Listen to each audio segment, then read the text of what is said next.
In 1986, as American aviation entered the chaotic aftermath of deregulation, Republic Airlines merged into Northwest Airlines, handing over a connecting operation in Memphis that would grow into one of the most efficient fortress hubs in the southern United States. By the mid-2000s, over 80% of outbound seats from Memphis originated with Northwest. In 2005 alone, the airline offered approximately 6.4 million outbound seats, operating around 225 daily departures to 98 destinations. Memphis was Northwest's third largest hub, behind Detroit and Minneapolis.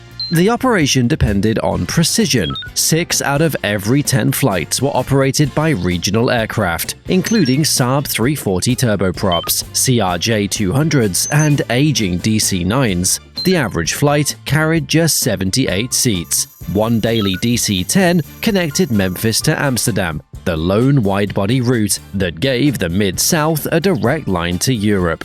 For decades since, the American airline industry has accepted a painful truth. Hubs survive only as long as the airlines that built them survive. Geography is negotiable. Network logic is not. In 2008, Delta Airlines completed its acquisition of Northwest, inheriting Detroit, Minneapolis, Tokyo Narita, and Memphis. By September 2013, the Memphis passenger hub was officially closed. Passenger traffic collapsed from 11.2 million in 2007 to roughly 3.6 million by 2014. But here's what makes no sense. Memphis was not killed by a disaster. It was not destroyed by a single bad aircraft type. It was not abandoned because the city had no passengers. It died because another hub did the same job better. Memphis did not lose its hub because it stopped mattering. It lost its hub because, inside Delta's new empire, it mattered too little. So, how does an airport handling hundreds of daily Delta flights in 2009 collapse to a regional spoke in less than 5 years?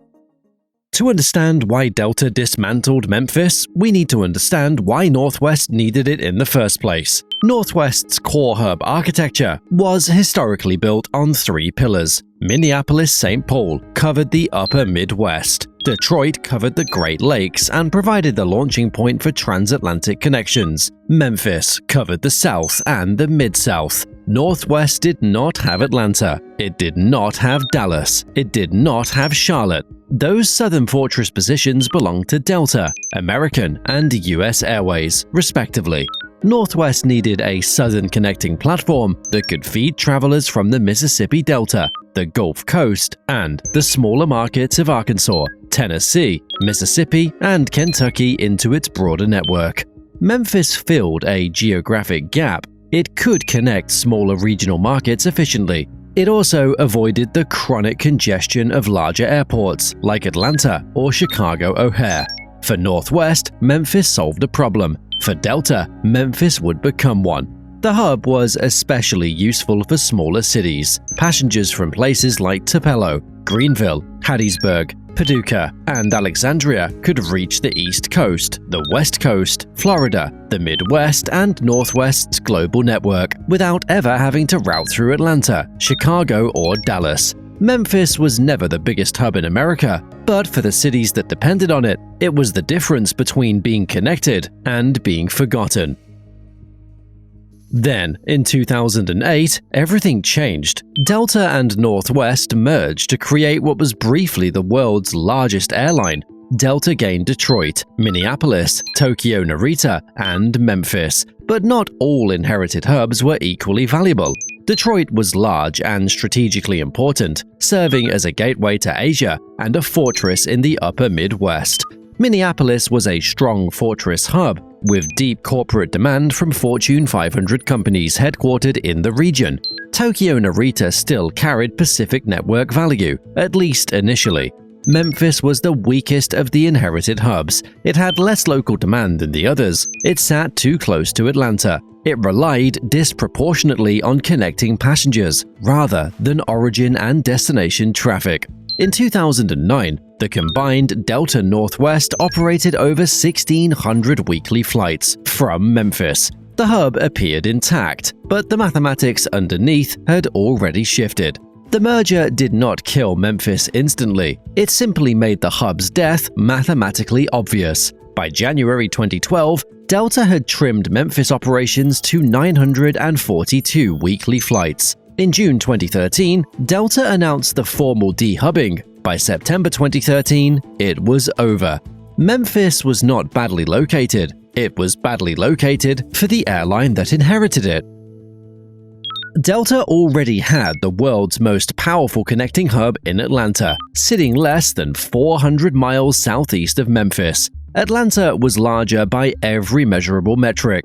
It had far more local origin and destination traffic, anchored by a metropolitan economy that included Coca-Cola, Home Depot, Delta itself, and dozens of other major corporate headquarters. It had far more international connectivity, with non-stop routes to every inhabited continent. It had better scale, more flights, and stronger corporate demand. It could connect many of the same passengers Memphis connected, only with more options, more frequencies, and better yields. From Delta's perspective, keeping Memphis meant splitting traffic that could be concentrated through Atlanta.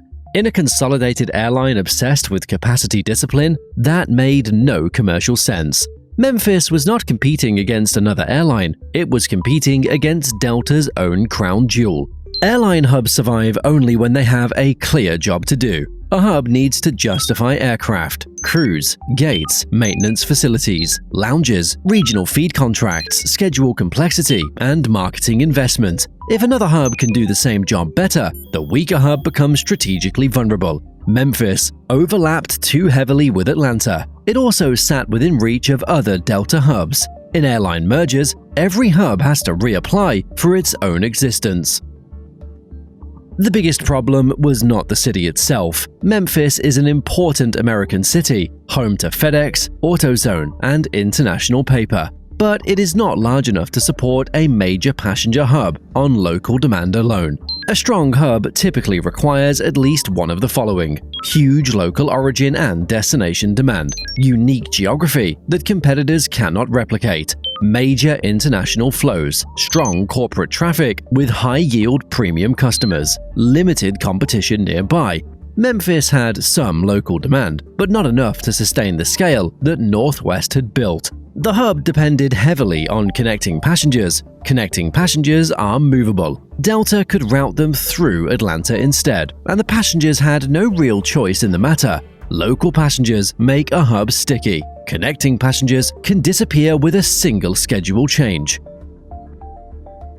Memphis was also heavily reliant on smaller aircraft and regional feed operations. Regional jets were used for connecting small markets at low frequency, but they became increasingly expensive as fuel prices rose through the late 2000s. The 50-seat regional jet, in particular, became financially toxic. These aircraft had high unit costs, they were expensive per passenger carried, they worked when fuel was cheaper, and airlines valued geographic coverage above all else. They worked far less when carriers became obsessed with capacity discipline, margin protection, and profitability. Memphis depended on exactly the kind of flying that airlines began cutting first. Memphis was built on regional feed, just as regional feed became too expensive to love.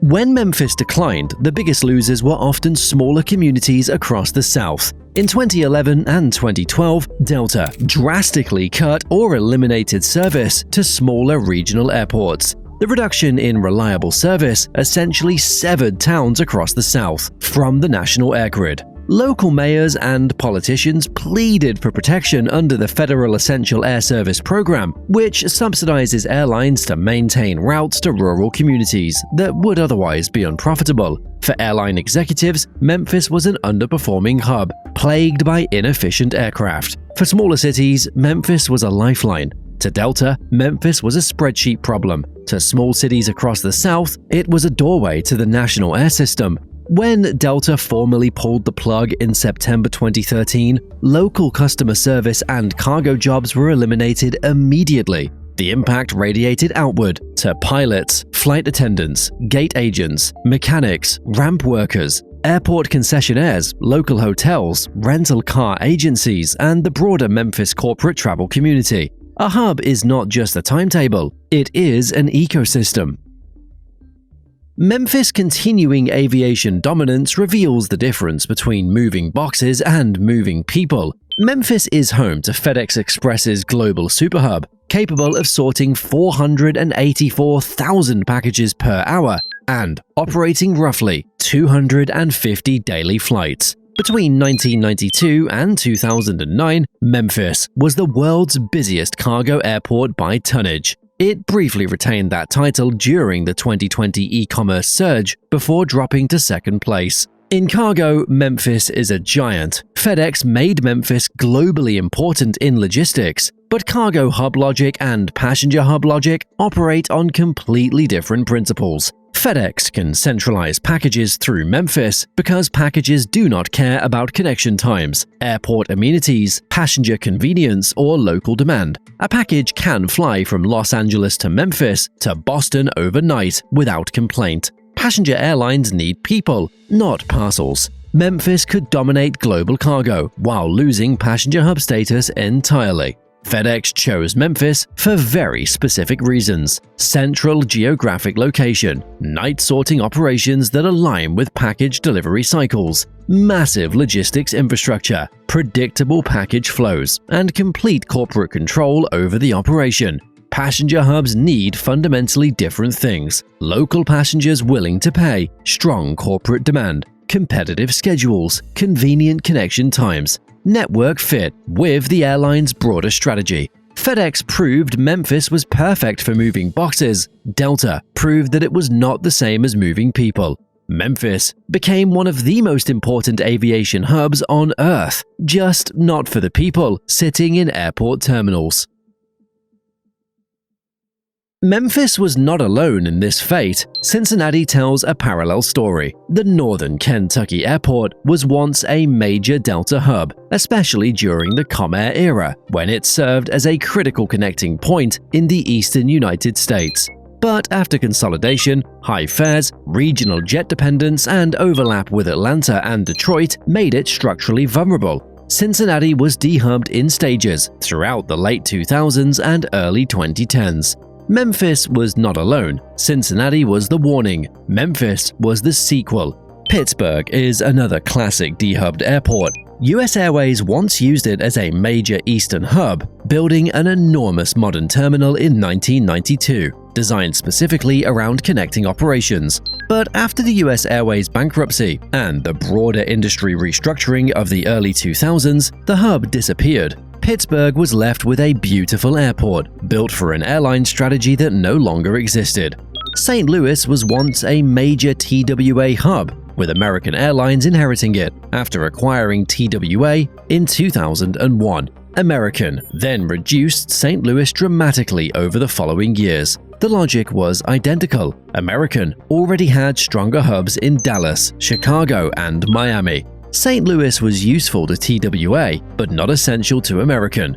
This is almost exactly the same tragedy as Memphis. Inherited hub, weaker local market, larger nearby alternatives, post-merger rationalization. Across America, airports built for one airline era were left behind by the next. Cleveland dehubbed by United after the Continental merger. The pattern is consistent and brutal.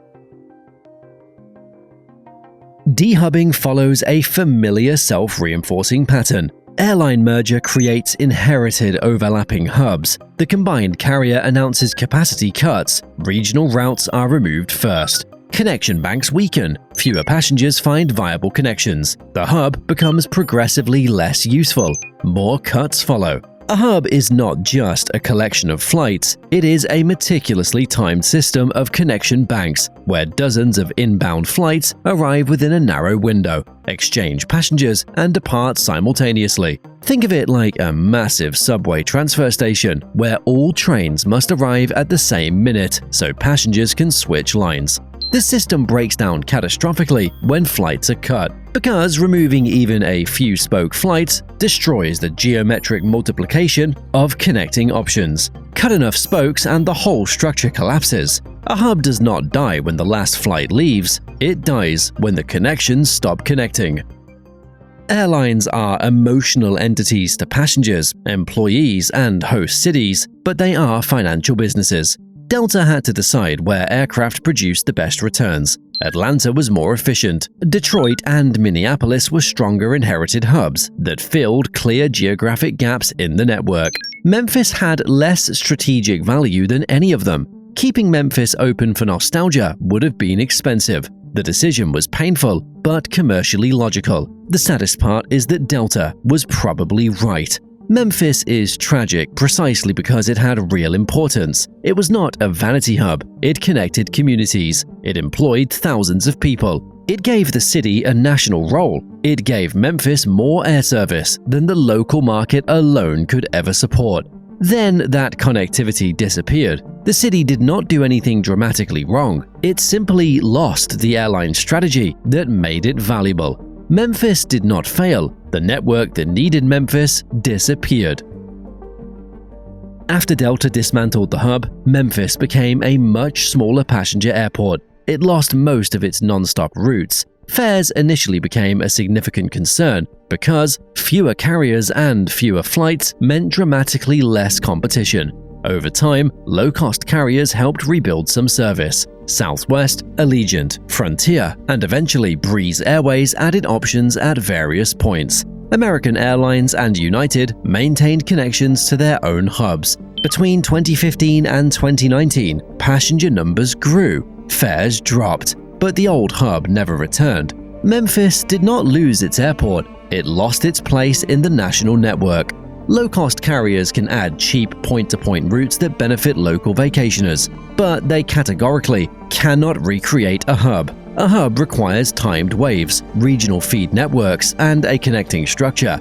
Southwest or Allegiant may fly a Memphis resident directly to Orlando or Las Vegas, but they are not facilitating connections for travelers from Tupelo trying to reach Seattle. Low-cost carriers can replace some flights. They cannot replace a hub's geography. In 1986, Northwest inherited a Memphis operation from Republic and built it into a fortress hub because the airline needed a southern connecting platform. The hub was opportunity meeting geography. 27 years later, Delta closed that same hub because the network that needed Memphis had ceased to exist.